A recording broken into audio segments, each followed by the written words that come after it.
He's going to go with a Dawn Core, which opens up a lot of interesting lines. A Kali potentially, Kog'Maw as well, Syndra and Ezreal, great item holders for at the very least in stage 2. I see that, Bo. You could slam a Rage Blade here.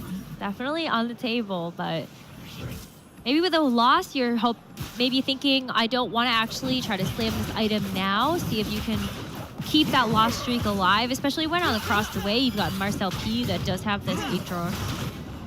Marcel P is going to just go for extra items right here, a very stable type of play style that we see from him. His best line has been the Xayah, so I want to see if he can showcase that. Averaged like a 2.3 across all of his TPC performances, kind of his hidden sauce.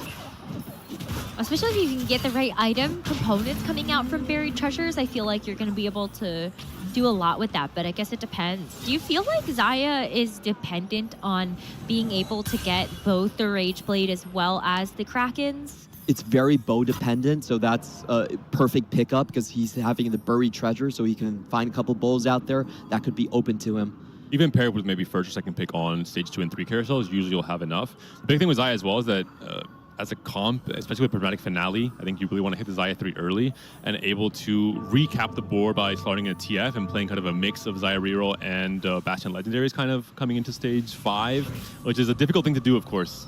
It's going to be tough, though. I mean, Marcel P's not going to have Carousel priority because he's hoping to keep this win streak alive. And at 100 HP, it'll likely be one of the last ones. G2 might either be looking for a Kog'Maw angle or for a Reforger. This is not very easy to use in terms of the artifact. I was waiting to see what your second option would be, but yeah, yeah. Reforger is the only other option. The only good holder for this Lich Bane is going to be Kog'Maw, and it's not really considered his premier artifact. Yeah. You can have like Flicker Blades and Dawn Core ahead of it. I think it's, and Static Shiv even, I would say it's maybe the 4th best Kog'Maw item. A pan. Oh, this could be good for Dasik here. I mean, he has high priority, but Womong is going to snatch that from him immediately. This could be strong if you want to go Dawn Core, Kog'Maw with 6 Bastion, for example, but Kog'Maw might be contested, so I think you might have to look at the alternate Dawn Core line. Even Katarina is playable with Dawn Core, but Katarina also contested. And Dehua, look at that. He already hit the best Radiant artifact coming off the board right here. Didn't even have to wait that long for his Prismatic. Got the Hodge onto his Katarina. Everyone else, move aside. This line is mine. And this elevates Katarina from just a 2-cost reroll top 4 farmer into a potential win-out, especially with the scaling power-up. Katarina can become very, very scary with Radiant Hodge in particular. What did Dehua actually pick for the fruit on the Katarina? Did we see yet? We have to check his board to confirm. Max Arcana would be the best roll that he could find. Some players are still willing to take over 9,000, but it has fallen off of favor. Even like Not Done Yet and Wait are also other scaling options, maybe not the Prio. After that, I think Hemorrhage for more of a longer fight Katarina or Finalist coming into stage 4 and 5 could be an option as well. We're having Marcel P doing something very interesting here, going for the early Crystal. We haven't seen any lose streak players yet, so he should be fairly uncontested in this line. Doesn't have to worry about someone breaking his loss streak. And it makes a lot of sense. With Buried Treasures, you don't get the full value of your augment until you get all your item components, obviously. So the ideal is if you can win those early fights and then get the extension of that win streak by having all your items come through. But Marcel P just trying to leverage that with Crystal Gambit slotted in. And 2 Xayahs on the bench. Marcel P is probably the Xayah stan in the field. He loves playing Xayah reroll.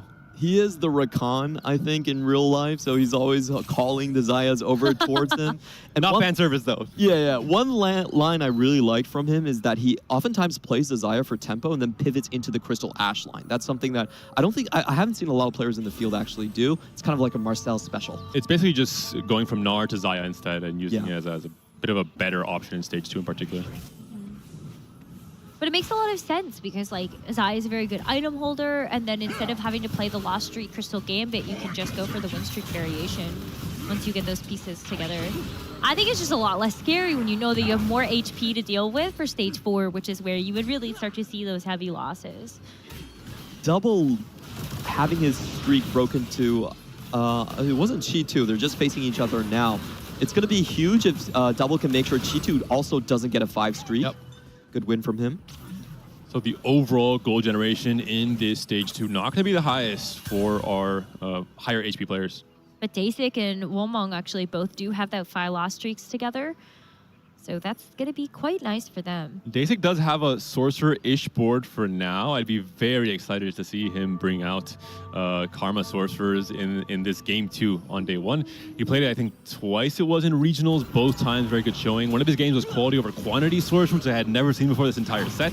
And I watch a lot of TFT, so I'm excited to just have players like Dasik who are unconventional in the way they play the game. They have been since all the way back in set one, because it adds that, variance to the meta that we all love. Getting also some additional information about how the bottom of our lobby actually kind of played out there. Marcel P did have Crystal Gambit in originally and ended up getting his loss streaks broken by both Dasik and Wolmong, who decided to open fort on 2-6 to try to get that cash out. I don't think he was doubled down just yet, so maybe not that huge of a hit, but of course and no one played him. Is gonna, yeah. You're right. Insane spot for Deha. This is where you really want to be. It's the same way we mentioned being able to win streak with something like pumping up, where you don't have the full value from your augment. It's kind of the same with Max Arcana. You're usually expected to lose streak early and then scale into the end of stage 3 and stage 4. If you're able to win streak stage 2 as well, you're such a good position HP-wise, and we're seeing how strong Dehua looks. An easy win here against Dasik on 3-1. Yeah, see, Dasik is still, I guess, expecting that Marcel P is in his pool. So if you do only have those two champions, then you can definitely grief the cash out. The meeting of fate. And Dehua's like, come on, guys, can you field more champions? I want to farm my Max Arcana, please. Wow, I guess that is kind of twofold, isn't it?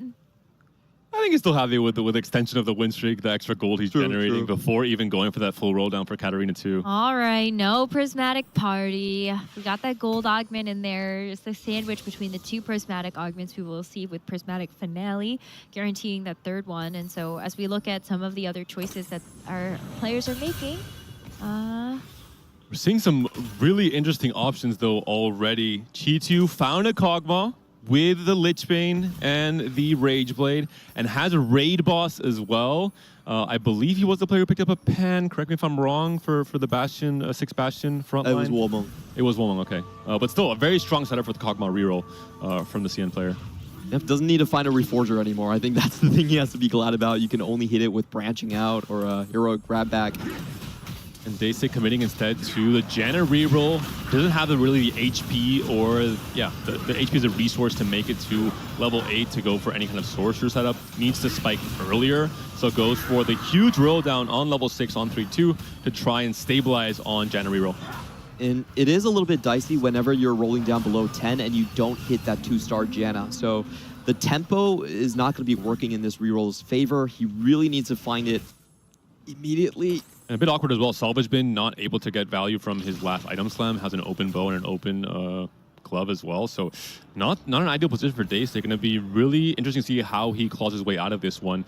Heavy as a Crown though, picked up yet again on a reroll line, this time for the Malzahar. Same setup pretty much, working as an Archangel-ish item with the crit coming in from the jeweled quick weapon instead, the jewel gauntlet for a Womang. Yeah, it is a little bit overloaded on bows right here. You don't really need the red buff. It actually takes away from Nox's Trap and messes up your mana regeneration. So he's going to need a Reforger kind of to deal with that. But he does have one of the strongest pan options, and it's that going to be heavyweight Rammus. It's absolutely tremendous. Gives you total HP during the fight every time you cast.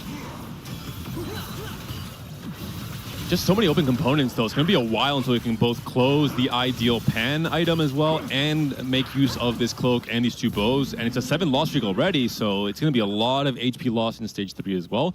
Depending on his item components he gets dropped on Wolves, it might be an 8th place if he can't really stabilize and make some tempo slams.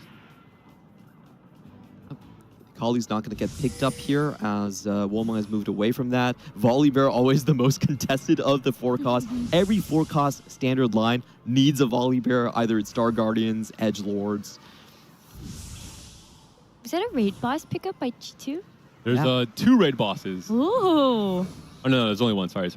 What jungler is the second heavy as the Crown player instead? Well, I was going to say what jungler could be considered a raid boss, right? Is what you meant. Absolutely true. Runner up knows what it feels like to compete on the attack round stage in his 4th ever appearance.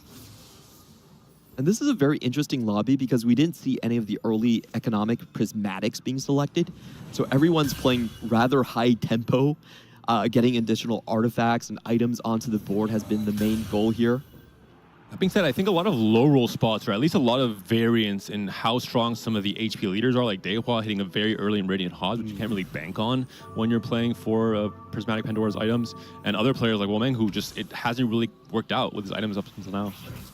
This is going to be tough. If we've got 2 Monster Trainer players, then they're going to be heavily contesting each other. This is interesting from Chitu, who actually got one of the best finds from his expectedness. Yep. Or expected unexpectedness. Sorry, I got that the other way around. Did get 2 lesser duplicators here for his Kog'Maw.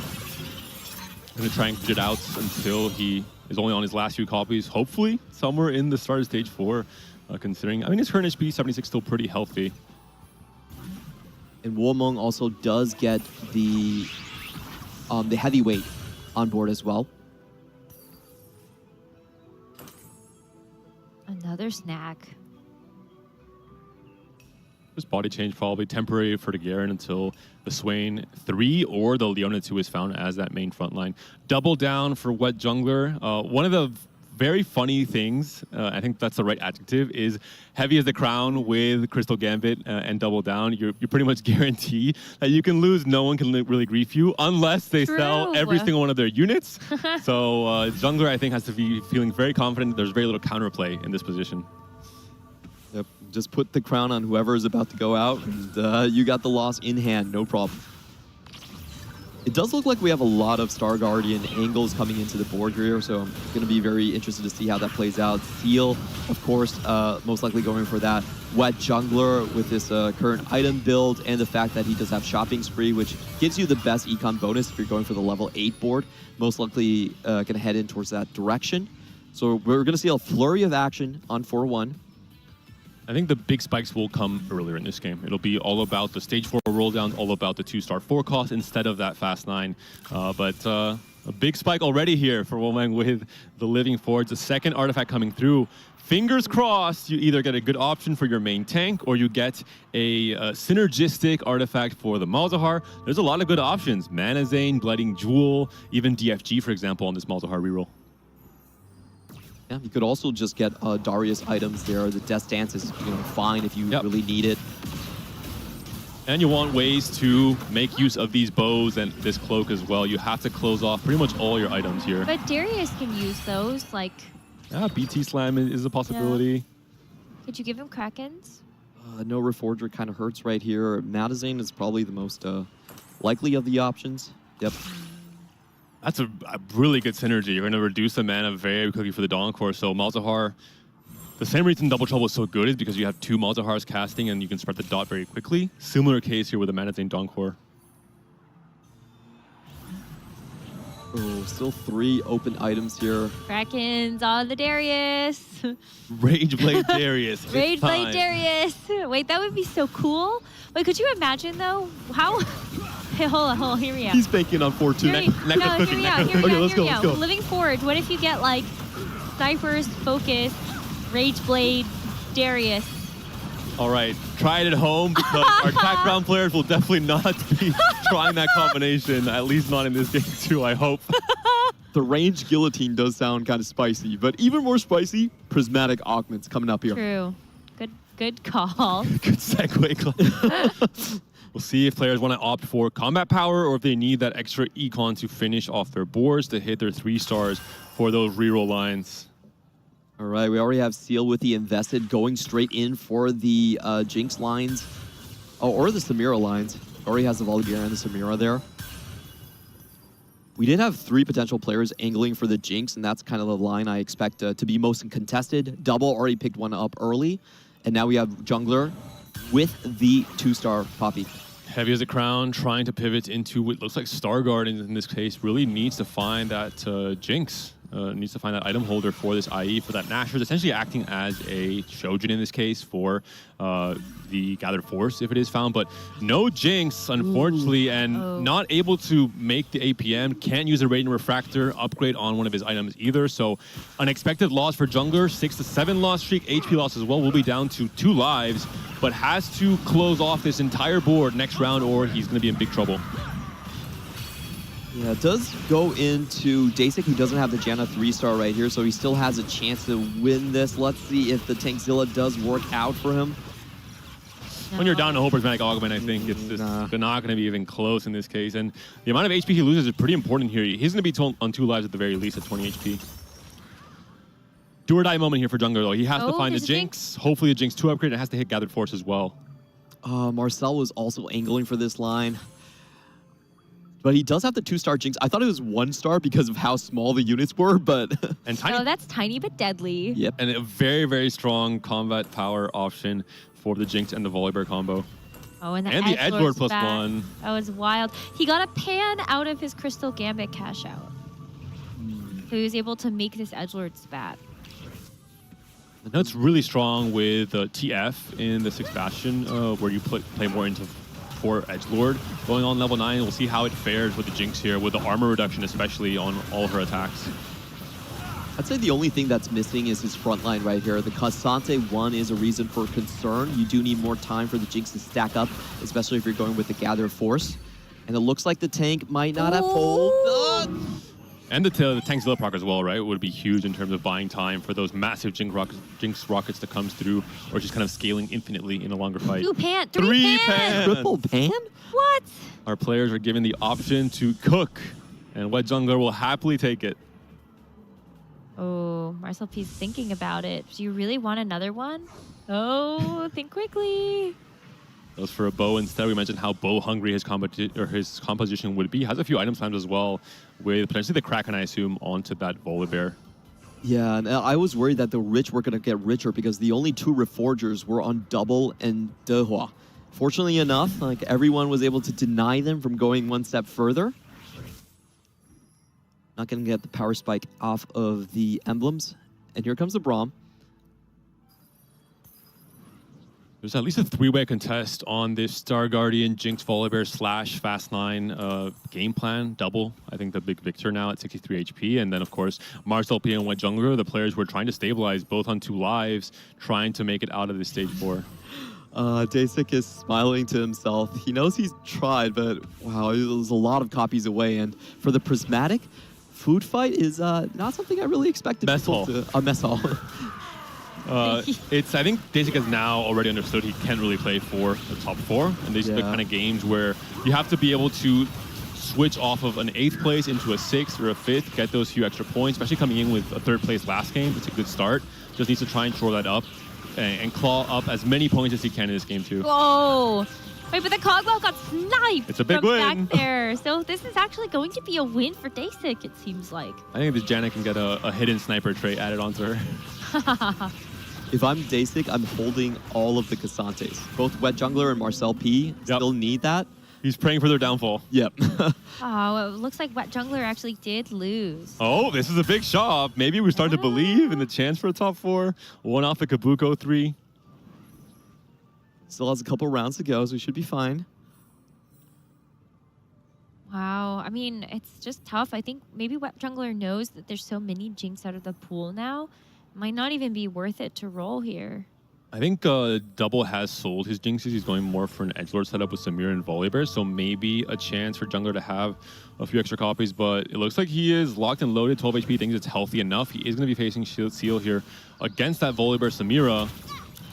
He needs the enemy to not win by 4 units. If they win by 4, then it's GG. The Volibear jump is going to be critical. Let's see if Samira can actually focus down the Poppy.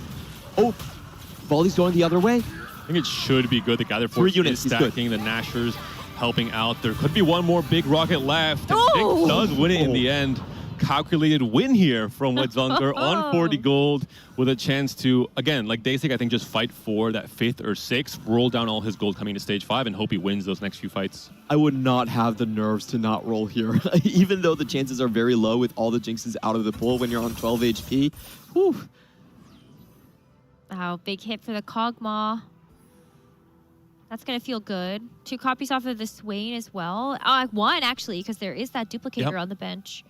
And really favorable lobby complexion for G2. No Fast9 Bastion players, no Crystal Gambit players, taking away 2-3 copies of Swain, making it a little bit harder to hit that 3-star. There's times where you have to pivot off of the idea of the perfect front line with Swain 3 and go to Leona 2 instead. But in this case, the best of both worlds for G2.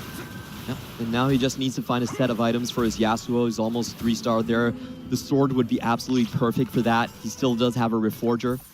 So he could be have a very big spike this turn. Finds everything. There it is. Wow. Has some okay-ish items as well. The BT or the Sterax Slam potential. You might see a Reforged on one of those components to try and have a 2-item also at the very least. Jungler also needs to stabilize here. Necra needs to find... Well, he has a Seraphine too. We'll see if that's going to be enough. Usually kind of a secondary carry. The Jinx is the big one, and it's still Jinx 1 for Jungler here. Yeah, it is not looking amazing, but I guess I'm hopeful that like a 2-star legendary is going to be something. They don't stabilize the board, but it's going to take a while for these Seraphine casts to happen. And it's already the Katarina. Oh. It's already over for Jungler. We saw that there was a bridge there for the Katarina to bypass from frontline to backline and immediately gets both of those main carries with the amount of burst damage that comes out of the Radiant Hodge setup. And because of the crown, that's why you saw that fast. That fight happened so fast. Once that crown, once the champion that is holding the crown goes down, you instantly lose the round. That volley bear was American. Yep. He was just hiding in the corner, giving Katarina that bridge directly into the backline, and Doha takes him out. So that's great news for Marcel P. He was in a very similar predicament, but at least he's going to get 1 extra point. I mean, Marcel is on a hot streak right now, too. With this Edgelord Spat Jinx, feels like he's been able to string together a good couple of wins that we'll see whether or not that keeps up. As Doha is now also going to go after the Malzahar board. And this Malzahar and the Rammus are not upgraded just yet. It's just a really strong setup for Daewoo here as well, where the Prismatic Blazing Soul is just so strong, getting the base AP for the Katarina to crit off of with Executioner and, of course, the Radiant Hodge and the Striker's Flail as well. Ooh, but this Rammus is actually like really hard. I mean, the crown's on the Rammus. He's just scaling the shield more and more. I don't think he quite has the damage, I have to imagine. I don't think so, but it's still cool to watch. It is very cool. Rammus is definitely getting his time in the spotlight near the end of the set. Farming tons of HP there. Or farming max HP. Yep. And the setup here for Daehwa is not quite the full cap yet for his Katarina board. He's still stuck on 7. He still has not hit 7 BA. He's going to be on 5 BA for now. So he can still step it up, and he has the HP to work with, right? 36 HP, currently the leader when it comes to this lobby coming to stage 5. Which is so wild to think about. But I think G2 can actually give him a bit of a run for his money. You know, having those three-star upgrades. 3-star or 3-cost upgrades is very, very big. Yeah, I think we're going to have rerollers in the final lobby for this one for sure, between Daehwa and G2. But on the other hand, can Steel actually survive a little bit longer? Really good positioning here on the weak side of Volibear, wrapping around, getting great procs, getting great resets, and Double now down to his last life as well. Such a different lobby, Clemming, compared to game 1. All Fast 9, all legendaries. Yeah. Now the reroll are getting their time in the spotlight as well. And congrats to Day 6, stabilizing a little bit at the very least. Has lost his last fight, unfortunately, but his spot looks so doomed in stage 4. Yeah, but with the Koboko 3, I think has really helped buy some time. The fact that you're still stuck on Janet 2, though, is kind of wild at this point in the game. But as you were saying, Panda, maybe it's just about scamming a couple of extra placements.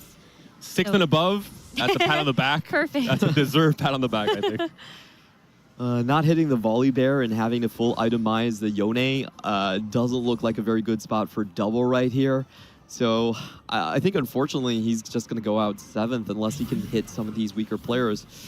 No, I don't think there's anyone he can take down right now, looking at the lobby. I think a lot of this is the rerolls usually spiking stage 3, dominating stage 4, falling off in stage 5. That's not the case here. Some of the rerolls have hit their max cap power spikes with the Radiant Hodge for Katarina very early for Daehwa, and the scaling for Max Arcana. And these more humble 4-cost boards that are supposed to beat these reroll comps in stage 5 are losing instead. So we're seeing players like Seal and Double maybe dropping to a 6th and a 7th in this lobby.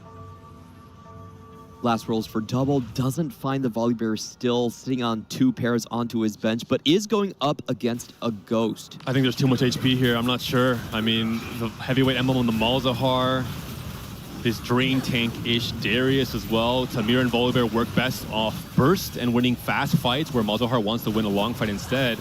I think the Rammus with Heavyweight Emblem in particular is a very strong combo. He can hang on for a long time, and the dot comes in, slowly takes down the carries, and double, unfortunately, from a 2nd place down to a 7th place in this game, number 2. It's going to even out the scores at the top of the standings. And I think this game illustrates a lot of the things when you try to play too safe and go for 4 costs instead of the 5 cost. Too humble. Yeah, what ended up happening was a lot of players actually contested each other. Seal contesting double, Wet Jungler contesting Marcel, and I think these 4 players are likely going to be our bottom 4, unfortunately. And Dasik's the one big winner because he sees everyone else capping a little bit lower because of the contests, and despite not even hitting a Janet 3, he is still able to maybe even potentially top 4. He won his last fight, depending on the matchmaking here. That would be crazy. He stole so many bases in this game.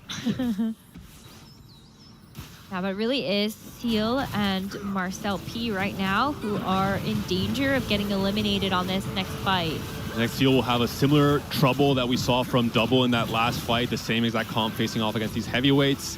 Although we do see the Lee Sin going to the backline, almost taking down the Malzahar that could swing the fight in favor of Seal. And yeah, it looks like he is going to be strong enough here. Samira coming in. Rammus is still alive there. I think I spoke too soon. The dot kills off of Samira. And Seal meets the same exact fate that we saw from Double in that last fight. Yep. Marcel P as well out. And we have our top 4. So congratulations to Dasik. 1 HP is all he needed. All 4 of these players are reroll players. So we see the artifacts and Radiance really winning through. I think this is peculiar about this set because the amount of concentration of power you can get with power-ups has just been so strong, especially with the Radiance coming in. They're showcasing it here. And I think it's not just a normal reroll line. These are rerolls with a lot of upside, right? Yeah. Radiant Hodge found early for Dehua, Raid Boss for G2 with an uncontested Swain 3 front line, Living Forge with double perfect artifacts for Malzahar as well, and the Heavyweight Emblem from all the extra pans we saw in the carousel. So these are high roll reroll spots, but it goes to show the meta is so diverse. We saw all Fast 9 last game, now we're seeing a lot of reroll. Oh, and I wonder if players are going to pay attention to this. There is a Spectral Cutlass on the side of Wolmong's bird. Whisper, Clement, whisper. Oh, okay, they can hear us. They can hear us. Let's see who's paying attention. I think Chitu is the one that's most in danger with that Kog'Maw. I think because of the Katarina, players are scouting a lot anyway. Because they need to protect their matchups, make sure she doesn't have a bridge into the back line. So they'll probably notice. But now it's about getting the actual positioning correct. And that can be really hard when you know some of these fights are also about the front to back. When you look at like the Malzahar and the Kog'Maw. Dasik with 1 HP. Can he go further in this one? Does the Janna snipe the Kog'Maw like we saw the last time these 2 players faced off? I think there's a little bit too much frontline this time around. It's a 4th for Dasik into elimination, but I'm sure he'll be smiling because this looks like an 8th place in stage 4. He's so happy. You see the grin on him. You have to be. If you remember his spot, on 3-2, he was 7 gold with no 2-star Janna. We thought this was a Fast 8 position from him, but he actually beats out all the other Fast 8 players. I just realized this Rammus was not even 3-starred yet. No. I think nothing is killing it once this happens. Yeah, but it's... Oh, there it is. I was going to say. You were about to curse him, Necro, but he dodged you. He rolled one more time. Well, I was... Oh, look. He's like, oh, thank goodness. Yeah, I don't think this Rammus is dying. Adaptive Skin also just a really, really strong power-up for the Rammus, plus the extra HP you get, right? You have the scaling HP from the Heavyweight Emblem, plus all the armor you get from Rammus himself and the Monster Trainer. Yeah, this is a very strong counter to what Dehua has. The Katarina is just going to get stuck on the Rammus forever, but against Chitu, he does have a chance because there's more frontline. Uh-oh. The Golden Gate Bridge for the Katarina to move onto the Kog'Maw, and another pivotal fight there. The Swain cannot do it by himself. Does look like it was a ghost board, It was a ghost board. But Chitu still loses to Wolmong. Now, Wolmong, we didn't talk much about him, but he is the winner of the JOC tournament, so coming in from our mobile circuit right there. Last optimizations, doesn't hit the legendaries. And we'll see what Chitu faces. The Swain boss, or the raid boss with the Swain is incredibly strong in a front-to-back fight, but if you're able to get the Katarina onto the Kog'Maw early, it just does not matter at all. Yeah, he's playing against Dehua for sure. He was playing against Wolmong in the previous one, so you can see the bunch up on the right side there and making sure his Kog'Maw is as far away from the rest of the members. if the Katarina latches onto any second or third row unit, frontline unit, that's where we have a bridge into the Kog'Maw, and it could be very scary. We see an immediate pivot on the right side. Katarina is on the left, so at least she is very far away. We'll see if Rakan gets her any closer. Does get the dodge. Next cast still on the same side. This is good news for the Kog'Maw. Looks like the Swain is scaling with the Archangel as well, buying enough time. Katarina is now targeted. Edge of Night has already procced.